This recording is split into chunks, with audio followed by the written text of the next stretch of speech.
Hey, what's up everybody? This is Ryan Sims, and today I'm going to take you behind the scenes as we do some creative commentary on this image of Darth Vader. So I hope you're ready, because we're about to take a trip to the dark side.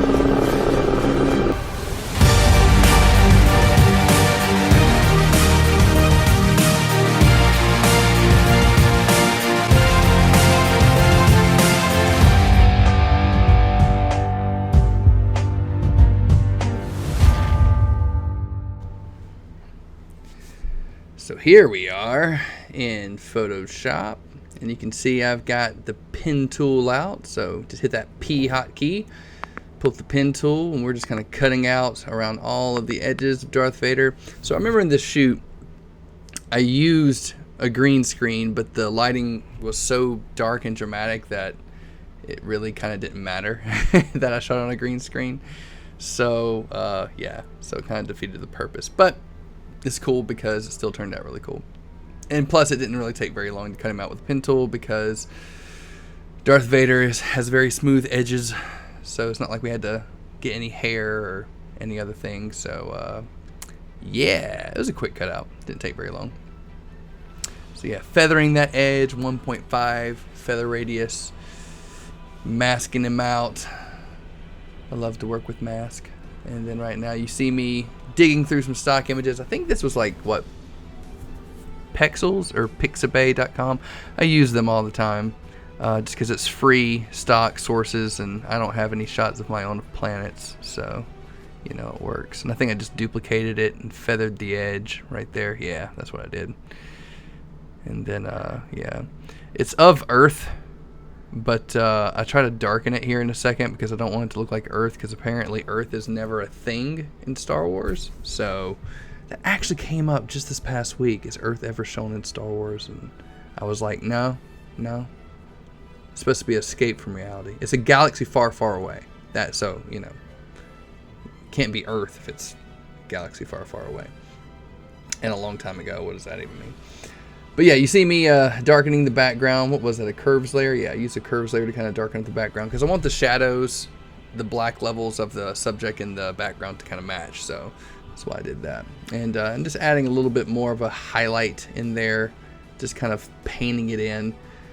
And by the way, and using the blend if feature there to kind of blend in that highlight just a tad bit. If this is too fast, you can always slow it down. Because I made this video extra long for that purpose. But yeah, playing around with those different highlighting modes. I duplicated it a couple of times. But yeah, I like playing with the blend if feature, man. It's really cool. Adds like lots of extra cool highlights and stuff like that. Okay, so this image right here is actually something. So I downloaded a free 3D model for wait, was it for Blender or for Cinema 4D? Well, regardless, I think I used it in Cinema 4D. But I downloaded a free 3D model. I can't remember from what site.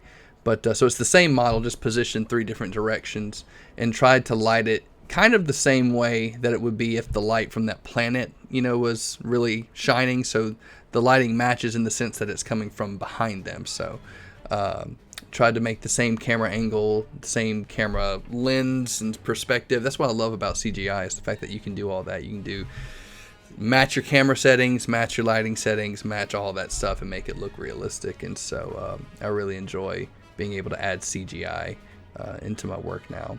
Thank you, ProEDU and Dustin Balkema, for the CGI course. It's very, very cool. Hoping to dive in a lot more very soon with that.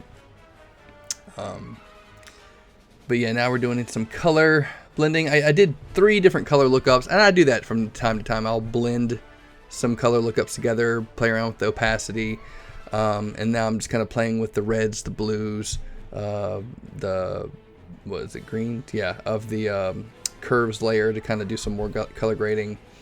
And now I'm just kind of playing around, painting in some red highlights. You know, if that lightsaber was really on, you'd probably see a little bit more red highlight on his armor. And so adding in some red glow. And then also the little turbine jet things from the X-Wings. Yeah, painting that in and then doing like an outer glow in the layer options or the layer style to kind of add like that red glow effect. And I think it sets a screen mode in that. So yeah, dude, Darth Vader is freaking cool. It's the coolest bad guy in the history of ever. So I mean, you know, Vader. But this is the part where I always, have to sit there and look at it for the longest, because it's just like, what all needs to be done. It's like, am I done yet? Am I not done? Clearly I'm not done, because I haven't actually added the lightsaber glow effect. So made a little layer for that and just painted it white, cut out the saber with the pen tool, selected that, painted it white, and now I'm going back into that layer style. If you just double click into the layer, that brings you to that menu, and then add in that outer glow. You can play with the feather radius. It's really quite neat. And man, I love Oniric. It's such a cool, practical, simple plugin that gets you these really cool, non-destructive, just natural looking glows, and I like to use it quite a bit. You can always overdo it, but I try hard not to overdo it. But it just looks so freaking cool, man. It just adds like this atmospheric thing that I always struggled with that. Like, I mean, I'm sure I could have figured out how to do glows, but not how to do it this good and this fast.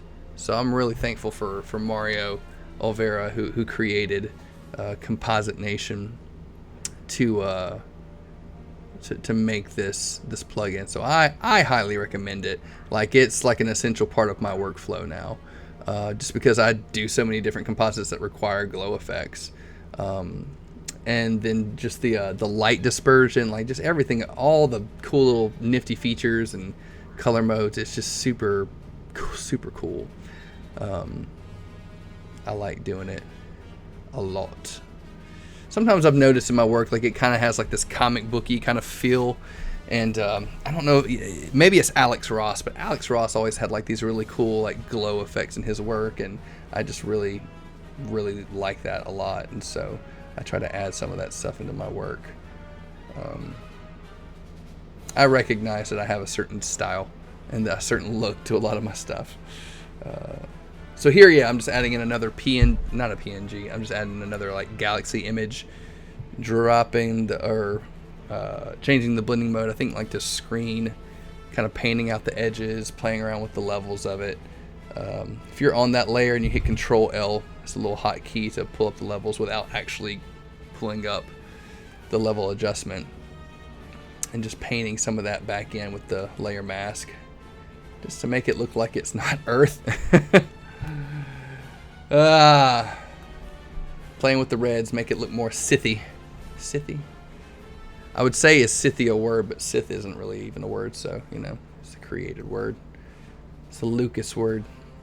I like selective color, though. You have a lot of control over each color scheme, and can really have control. And that's really what you want when you're doing composites, is control of the color, control of what's going on in your image. You see the biggest differences in white, neutrals, and gray, and blacks. So really, you should probably start with those first, but sometimes I just start from the reds and work my way down. I should probably go from the bottom up, so you see the most change. I think we're getting close to the end, though. I think I add a little smoke atmosphere to the image. I think these are brushes that I downloaded, from Envato Elements. I can include that link, but dude, I love using brushes, man. I think it was like a Blizzard Action, what it's called, but like it had like some cloud effects that you can play around with. And what's cool is in the brush settings of Photoshop, you can adjust like the randomness and the scatter and the size, and so it really just kind of makes it look a little bit more of a natural, foggy, cloud-like effect. And it doesn't take up as much room as, say, like a high-resolution JPEG, set to screen or something like that. You're not adding like another image, you're just painting in stuff. So I recommend brushes over images, or overlays when it comes to stuff like that, if you can get away with it. sometimes you've got the perfect overlay, and I get that. I do that a lot. But what else are we doing? Painting, darkening stuff. Should probably start doing these more as I'm doing it instead of commentating after the fact. But yeah. Oh yeah, I think I'd forgotten to do any of the dodging and burning, so now towards the end I'm doing it at this point. Normally I would do it way earlier, but I think I just got excited about making a composite of Darth freaking Vader because it's Darth freaking Vader. So, you know, sometimes you do what you gotta do. Oh, but yeah, don't just dodge and burn your subject, dodge and burn the whole image. I have learned that the hard way. Dude, Marc, Meeker, who is the cosplayer in this suit, man, he's just got some of the coolest stuff.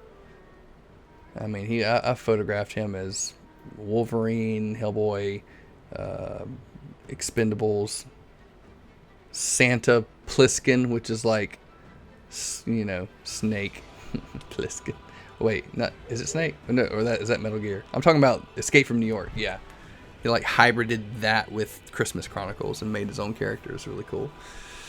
And so many other things I photographed him as, but Vader is pretty sweet. He was also the Emperor, so like we did him and the Emperor for this. So now I think I'm just trying to figure out if I want to crop the image any certain way and save. And normally one of the last steps that I do, maybe I already did it, I can't remember, but I'll throw in like a high pass at like 2%, change it to vivid light to make it really sharp. Yeah, I'm doing that right now. And then make one more overall stamped layer and add some noise to the image, and that noise will kind of add like a final finish over the image, but at the same time if there's any color banding, then it'll get rid of the color banding as well, which we shouldn't really have a problem with that because we're in 16-bit color, but you know, for some reason if you're working in 8, you know, it can help with the color banding. So I like to go to export, embed color profile, convert to RGB. And that's it for this video. I hope you guys enjoyed that. Again, if you have any questions or comments, please be sure to leave that in the comment section down below. If you'd like to see more of my work, you can actually check out my website, www.ryansimsphotography.com. Also, be sure to check out my Gumroad account, which is gumroad.com/ryansimsphotography. On that, you will see a lot of different tutorials. Some are for super cheap, like $5, $10, or some of them are just like work through videos where you get to see my workflow at normal speed.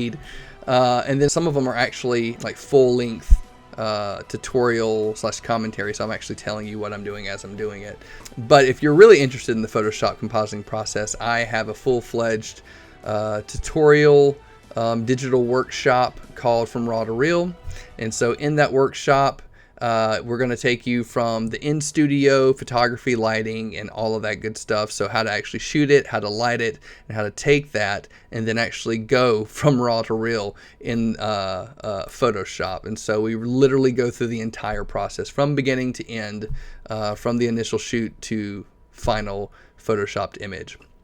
So it's really good. It's over 10 hours worth of content. We talk about everything from dodging and burning to retouching to cutting out your subject on a green screen, on a gray screen, you know, color blending, adding atmosphere, all of those different areas and topics of discussion. So if you like this video, be sure to give me a thumbs up and subscribe to the channel so you can stay up to date on all the latest videos. Be sure to leave a comment if there's anything you'd like to see me work on or if there's anything you'd like to know. And until next time, may the force be with you.